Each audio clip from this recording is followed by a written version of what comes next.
All of it is growing and growing. The severe population is growing, the mid-functioning population is growing, and the high-functioning population is growing. I think that what you're insinuating here is that school districts and families, and maybe other systems of care, are gaming the system to get financial benefit or other benefit. That somehow there's a financial incentive to have an autism diagnosis because it will bring you benefits that otherwise you wouldn't have. I, of course, have heard that rationale many, many times over the years. I have not seen evidence for it. I don't see evidence for it in my community. In fact, I see the opposite. I see the opposite. I see families desperate not to have an autism diagnosis for their child because they don't want their child to have autism and to have a serious neurodevelopmental disability. Parents, like even including myself, will sometimes spend months and years in denial. They aren't out there trying to game the system. In fact, it's very, very hard, and it's becoming harder. This is what people don't understand. It's becoming harder for even families with very severely autistic kids to get even basic, education services and other benefits.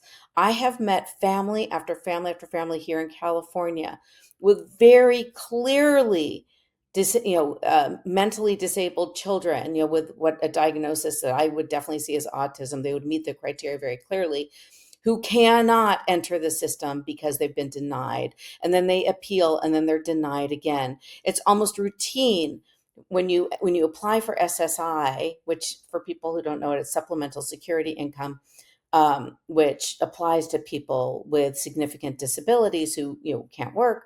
Um, it's routine for these people to be denied. Routine, unless you're very, very, very substantially disabled. My kids weren't denied, but they can't even talk, right? They can't. Their IQs are in the 30s, right? They're not even close to marginal. So I think that's a myth. When I do speak with school administrators, when I speak with people in the state government about the rising caseload of autism in the schools, the last thing they want are more autism cases. It's the last thing they want. They do not get the special pot of gold because Joey Smith was just diagnosed with autism. They do not. It costs them a lot of money. They have to hire more staff. They have to hire more teachers with special ed credentials. They have to hire more paraprofessionals. They have to hire another adaptive PE person. They have to create another classroom.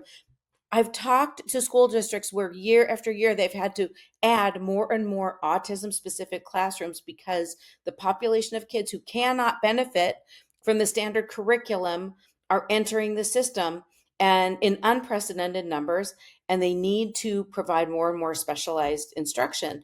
This is the last thing. I don't know who invented this myth. I do not see this myth. I know hundreds upon hundreds upon hundreds of autism families.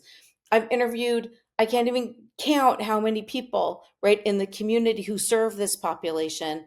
This is not true. And we have to, there was Wall Street Journal actually ran an op-ed kind of asserting this as the reason for the autism rise without any data, not a speck of data to support it.